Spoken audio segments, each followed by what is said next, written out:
All right. Hi, everyone, and welcome to another episode of Aries Gaming. Today we are going on a ship tour of the Gallente Cruisers. Now, we did the Galente Frigate tour, where I kind of left off some of the frigates because they're a little bit more specialized. And when you're flying frigates and stuff early on in the game, when you're doing things, I just wanted to make sure we could detangle what the frigates do. The destroyers was pretty easy. There aren't really that many destroyers in the game. So, it wasn't too bad. But the cruiser one, there are so many stinking cruisers in this game. So I'm going to talk about them in like lines of cruisers. All right. So actually, maybe the ship tree can help us out a little bit here. If you've never seen the ship tree, here it is. And we can look in the Galente ones under the cruiser category. And then we can kind of just work our way up through all this stuff, and we'll cover all our bases. This is totes what I should have done in the destroyer video, but I didn't think of it until just this very moment, so sue me. Here we go.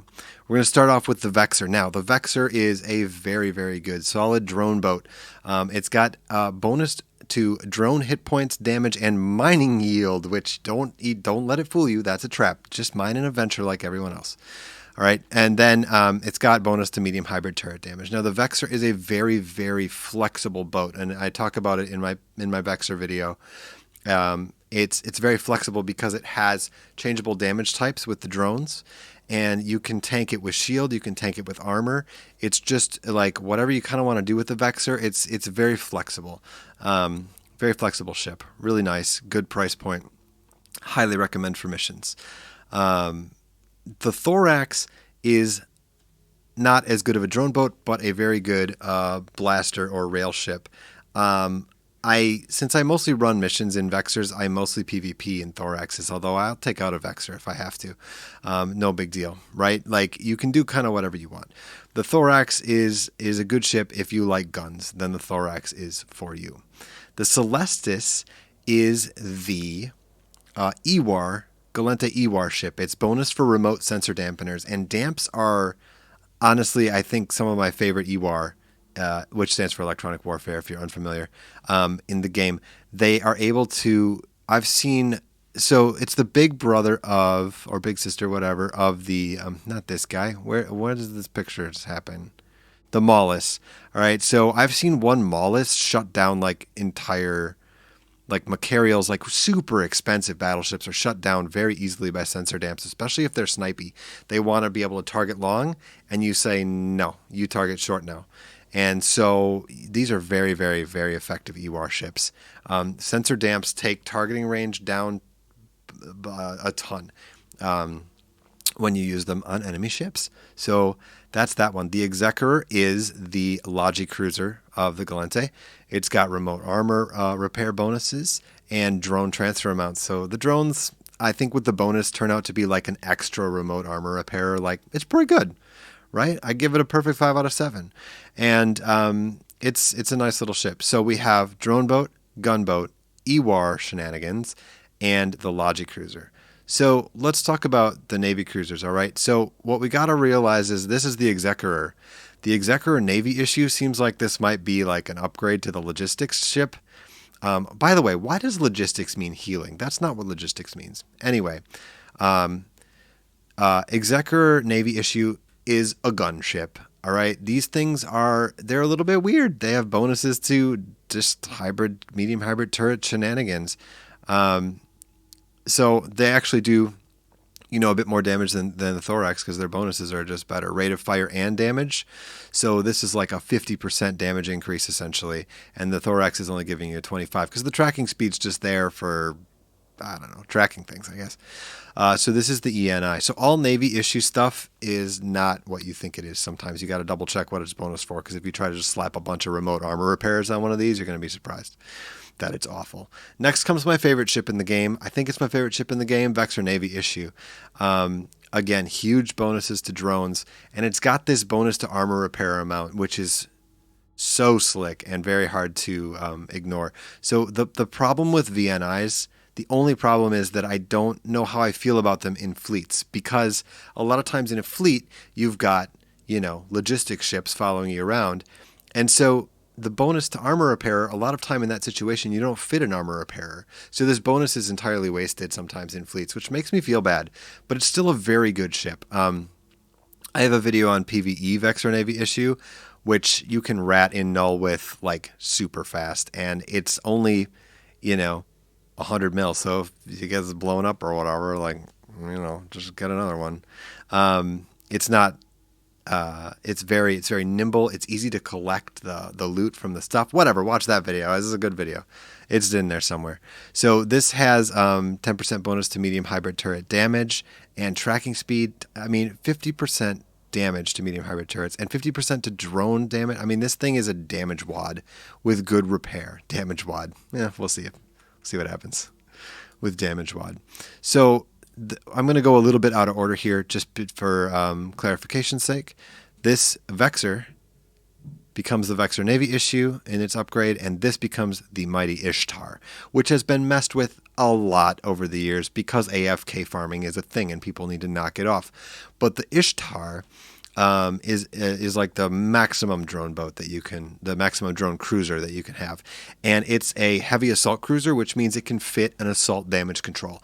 An assault damage control is a panic button that makes it so that your armor resistances go up to like, I don't know, some ridiculous amount. Let's see if I've got a Ishtar fit, like a thing. And so we can just check on the, oh yeah, I have way too many. So armor fleet, right? Like I like the Ishtar in fleets better than the VNI, although it's, double or almost triple the cost. So when the assault damage control is on, look at you, you beautiful giant animal. All heavy assault cruisers can do this to themselves. Now this isn't permanent, of course. It only lasts 10 or 15 seconds if I remember right. And but your resistances go through the roof. If you start to get primaried, you pop this thing on. Maybe you got some time to figure stuff out because PvP combat is fast and furious, and sometimes you just need a, oh my gosh, panic button. And then the logic can catch you with reps, and maybe you can, get some stuff done. I don't even have guns fit to this one because it's just straight up drones, and then if little dorks try to come tackle me, I just nude them out. So, anywho, that's the Ishtar. A great ship for AFK farming. Kill as many Ishtars as you can so that the AFK farming stops. But yeah, these are really, really, really good ships, these heavy assault cruisers. So the Thorax, sort of the ENI is pretty much an upgrade to it. And then the Tech 2 is the Deimos. One of the Tech 2s is the Deimos. We'll get to the other one, which is the Phobos up here when we get there. So this is a total big baller ship right here. If you just want to run up to stuff and blast it, the Deimos is for you.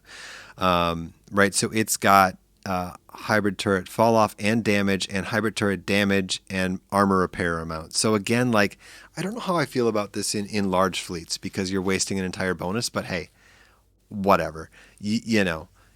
Somebody can correct me in the comments if you have, if you're fitting local reps in a giant fleet with Logi, it might be worth the slots, but if you have good Logi that can catch you, it's probably not really worth the slots in a fight like that. But you can also fit an assault damage control on here because this is a heavy assault cruiser, so your resists can go absolutely through the roof if you need them to. All right. So apparently I can't fly this. This is a Phobos.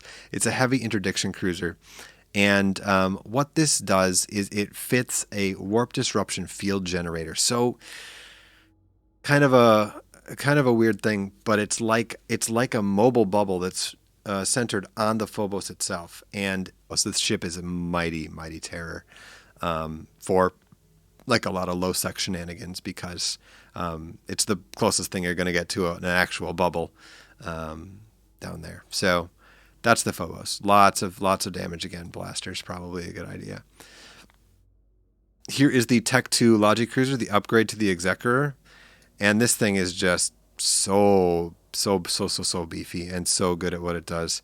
It's got a bonus to remote tracking computer fall off, so you can even give your buddies a little bit more tracking if you need to. Which, hey, why not? Everybody needs more tracking. So, this is a Logi ship. If you really want to surprise somebody, fill it with blasters and just go in combat with it. And, it'll be fun. And now we get to the strategic cruiser. So I'm going to actually, how do I simulate this? We need to talk about strategic cruisers, all right? Just like Tech 3 destroyers, This is Tech 3 Cruiser. It's called the Proteus, is the Gallente one. And again, kind of like the Aries that I talked about in the Aries Apology minisode video. The Proteus is kind of doesn't really get flown that much because it's kind of in a bad spot. The other T3 cruisers from the other races, our factions or whatever you want to call them, is just better. You have to really fudge this to get it to do a lot of things even decently. Hey, that price looking pretty good. Maybe just price coming down, or maybe this Corel MC type. But either way, this is the Proteus. Now, fitting these things is super fun, though, anyway, regardless. Like, if you're a Galente pilot, just fit one of these up, for crying out loud. They're so fun. They have the normal slots, but these slots are actually not really here to begin with. If we look at this, I only have the rigs and then nothing. These slots are informed by the subsystem slots, and there are multiple subsystems that you can fit into there. So this is there's 3 subsystems, I want to say, per slot. Yeah. So hyperspatial interdiction. Okay, so there's 3 different subsystems per slot for a total of some amount of some permutation. Let's do the math. It's probably 3 times 3 times 3 times 3 different possible combinations of stuff or something. Some math guy, do the thing for me and tell me what the math is on this strategic cruiser. But there's so many different combinations that you can put into here. And then these subsystems inform your slots, and they also give you the bonuses from the subsystem. So if we look at, for example, this hyperspatial optimization, Galente propulsion system bonuses will give you this if you have this installed, and you get a roll bonus of 2 low slots, right? So this gives you 2 low slots and ship agility and warp velocity and acceleration, because that's what it does. So if you go to the skills for the strategic cruisers, isn't there a whole subsystem thing? Hang on. I thought there was like yeah, there it is, subsystems. So Galente core systems, defensive, offensive, and propulsion. These used to, if you died in a strategic cruiser, you used to lose a level of one of these at random. I don't think it was a level in all 4 of them, but I don't remember off the top of my head. So, you know, you're gonna wanna deal with that. Now, I forgot something in the ship tree, so we're going back to the ship tree. I skipped the recon ships, and we need to talk about these guys because they are super crazy. So the Celestis has, it's the EWAR ship. These are EWAR ships on crack. They have remote sensor damp bonuses and really, really long-range warp scramblers and warp disruptors. And they can't be detected by directional scanners. This one can't, the Lachesis or the Lachesis. I don't know how to say it. And so this is just, you hold people down at long range while your fleet goes there and does stuff like that. This Arazu is even more dangerous, in my opinion, than the Lachesis because it can fit a covert ops cloak and also a sinusoidal field generator, which allows you to open a sinusoidal field and then your fleet mates can jump directly to that, which is totally crazy. And it also has the long-range warp scrambler and warp disruptor, as well as remote sensor damps. So you scramble or disrupt something and damp it so that it can't do anything, and it can't do anything then. It's just like it's completely a shutdown on the other ship. And along with the ability to warp an entire fleet from covert sinusoidal fields, it's very, very dangerous ship. The Lachesis is pretty fun too, but this Arazu is just totally crazy. So that is that's the cruiser tour. Now you're going to find that most faction ships work the same way, just with different bonuses. A lot of the main ship trees look the same, right? The Galente, the Caldari, the Amar, and the Minmatar, they all kind of work the same way. So if you learn one of the trees, then you can kind of figure out how the other ones work. But that is the cruisers. So thank you so much for watching my Gallente Cruiser ship tour. And next, I have been flying the Galente Cosmos missions. If you don't know what Cosmos missions are, I'm going to do a Cosmos mission video. If you like missioning and you're sick of level 3, level 4 missions over and over again, the cosmos is a really fun divergence, and I hope to tackle those next. And I will see you on the next Aries Gaming. Thank you so much for watching.